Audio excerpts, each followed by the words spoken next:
Allotropes पे कुछ questions देखते हैं। पहला है thermodynamically most stable allotrope of phosphorus.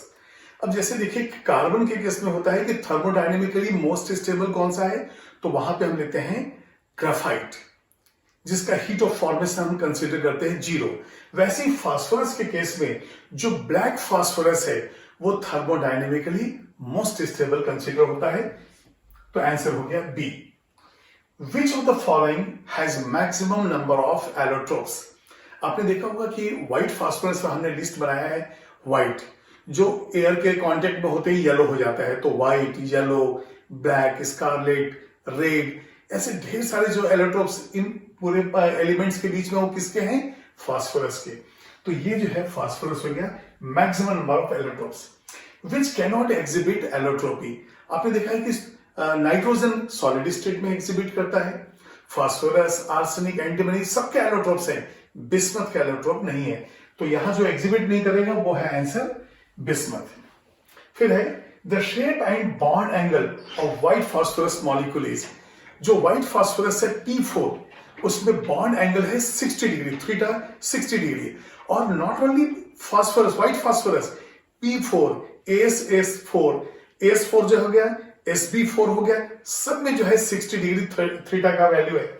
और ये टेट्राहेड्रल, तो हमें देखना पड़ेगा टेट्राहेड्रल। तो ये दोनों तो हमारा आंसर नहीं है, ये हो गया टेट्राहेड्रल। लेकिन बॉन्ड एंगल जो 2 है उसकी वजह से हमारा आंसर हो गया सी।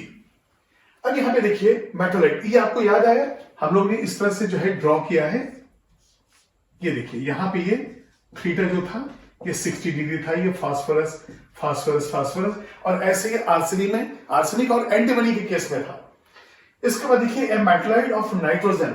अब हम लोगों ने आर्सेनिक को मेटलाइट कहा है, लेकिन कई जगह आपको बुक्स में आर्सेनिक के साथ एंटीमनी भी जो है आपको मेटलाइट दिखेगा, लेकिन हमारे ऑप्शन में एंटीमनी नहीं है, सिर्फ आर्सेनिक है। Then you go for B.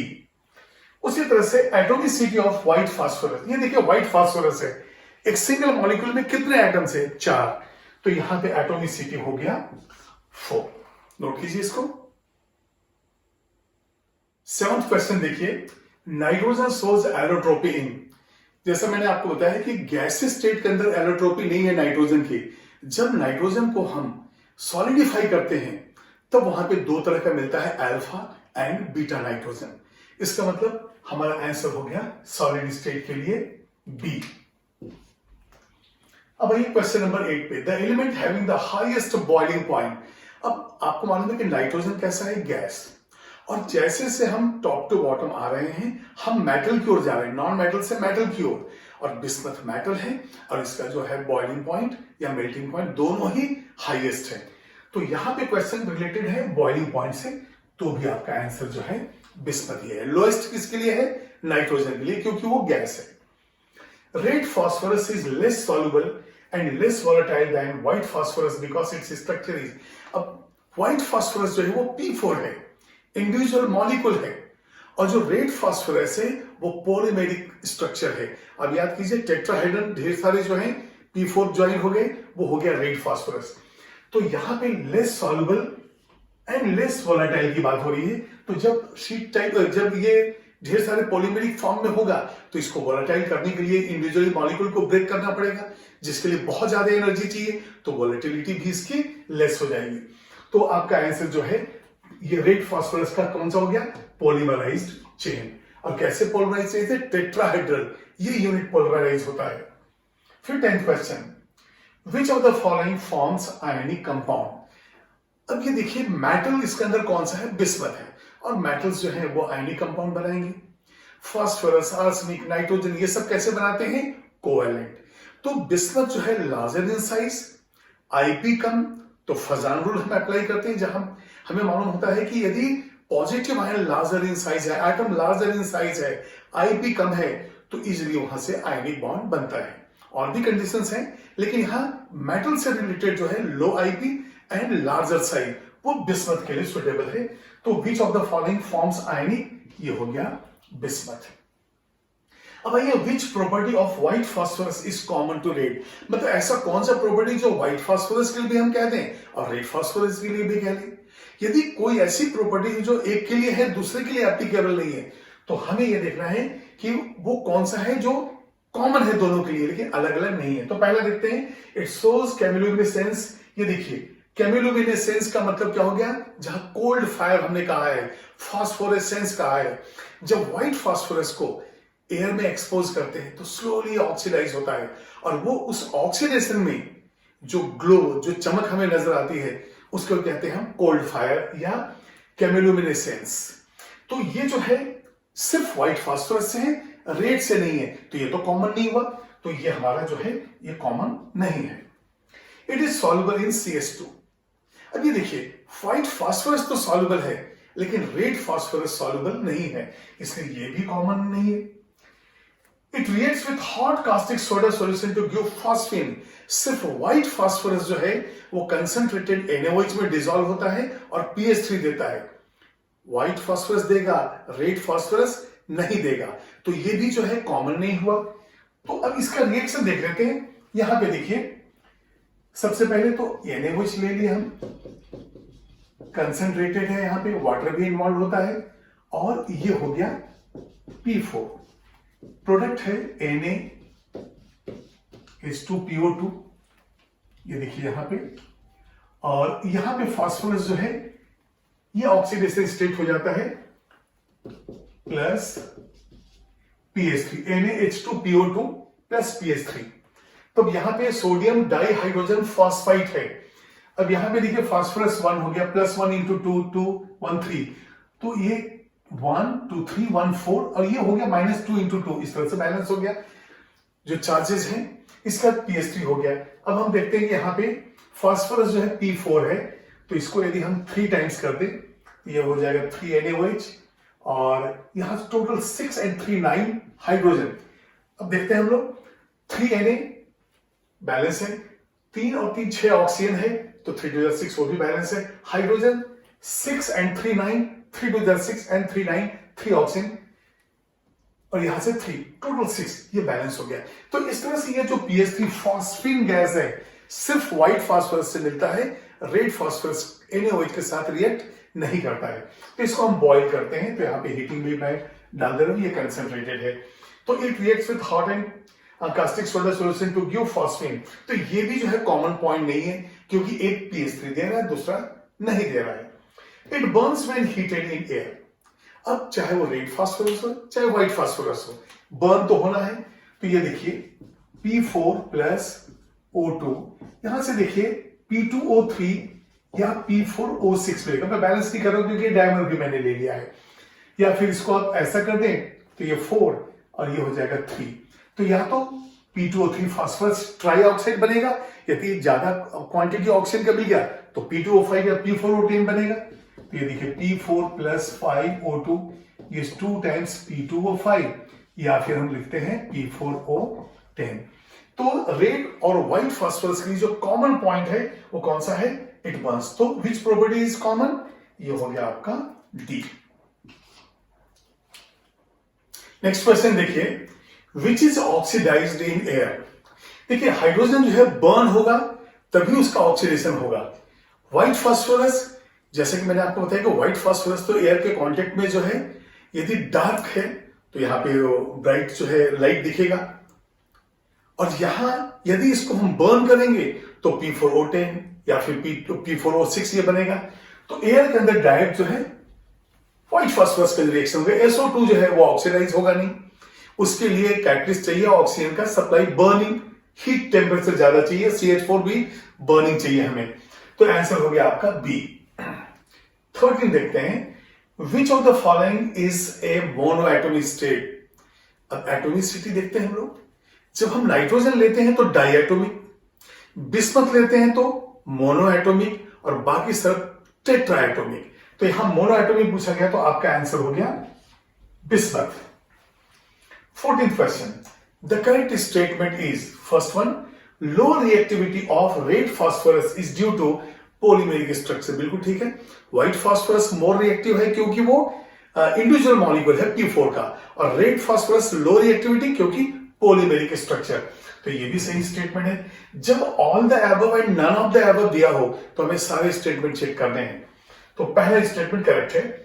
Second, black phosphorus conduct electricity, बिल्कुल जो ब्लैक फॉस्फोरस जो है शीट टाइप का स्ट्रक्चर जो है ये कंडक्ट करता है इलेक्ट्रिसिटी, तो ये भी सही है। High reactivity of white phosphorus is due to small angle. आपको मालूम है कि P4 ये जो है उसमें 60 डिग्री थीटा का वैल्यू है, एंगल का वैल्यू है, मोर रिएक्टिव है क्योंकि इसके अंदर स्ट्रेन है 60 डिग्री बॉन्ड एंगल की वजह से। सो इन P4 molecule which causes large strain, तो ये भी बिल्कुल सही है। जब स्ट्रेन ज्यादा होगा तो अपने आप जो है ये रिएक्टिविटी इसकी बढ़ जाएगी। तो आपका आंसर हो गया ऑल द अबव। ठीक है। क्वेश्चन नंबर 15 देखिए, oxidation state and covalency in P4 is. अभी देखिए जब ये P4 मॉलिक्यूल है तो ऑक्सीडेशन स्टेट तो 0 होगा, और P4 में हम देखते हैं कि स्ट्रक्चर जो है वो इस तरह से रहता है। हर फास्फोरस जो है 3 फास्फोरस से जुड़ा है। ये देखिए 1 2 3 बॉन्ड बने, तो ऑक्सीडेशन स्टेट तो 0 क्योंकि ये मॉलिक्यूल है, element in the molecular form 0 हो गया, और कोवैलेंसी जो है हर फास्फोरस जो है 3 बॉन्ड बना हुआ है, तो यहां आंसर हो गया आपका ऑक्सीडेशन स्टेट हो गया 0, कोवैलेंसी हो गया 3। नेक्स्ट है disease caused by white phosphorus is. अभी देखिए कुछ डिजीज के नाम यहां दिए हुए हैं। जो व्हाइट लंग्स है ये कॉटन इंडस्ट्री के अंदर होता है।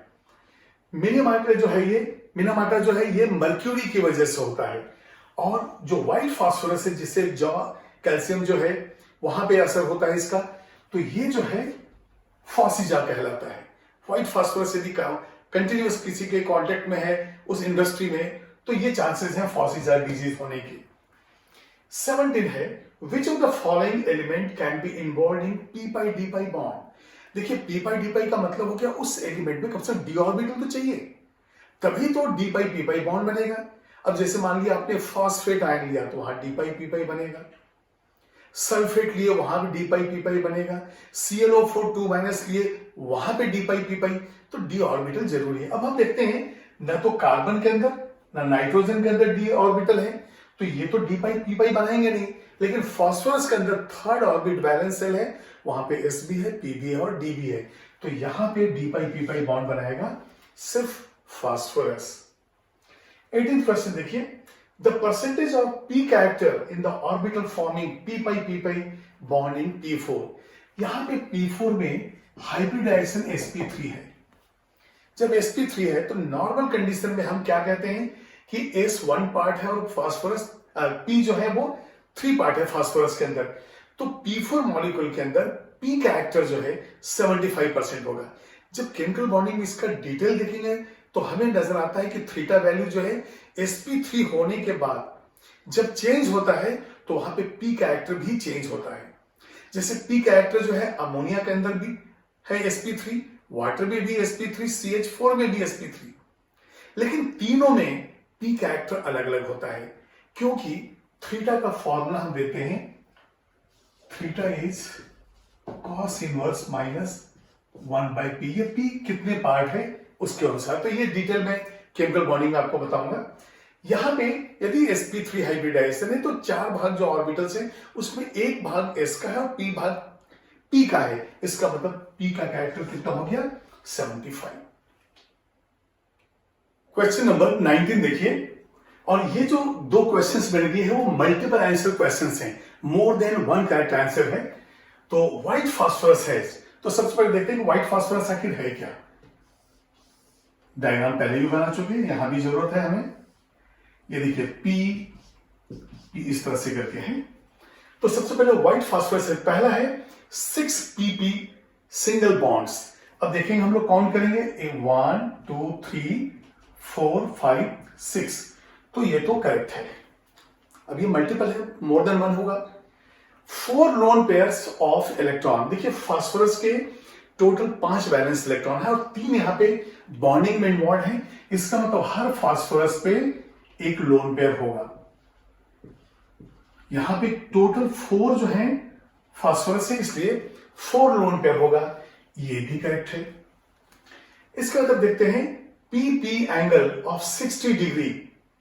अब ये देखिए, ये तो थीटा मैंने आपको बताया है कि थीटा यहां पे जो है 60 डिग्री है, तो ये भी बिल्कुल करेक्ट है क्योंकि PPP एंगल 60। अब वहां पे देखिए फास्फोरस वैलेंसी इज 4, ये बिल्कुल राउंड है क्योंकि हर फास्फोरस 1 2 3 बॉन्ड बना रहा है। इस फास्फोरस देखिए 1 2 3 1 2 3 1 2 3, तो ये जो है रॉन्ग है। तो हमारा आंसर कौन कौन सा हो गया?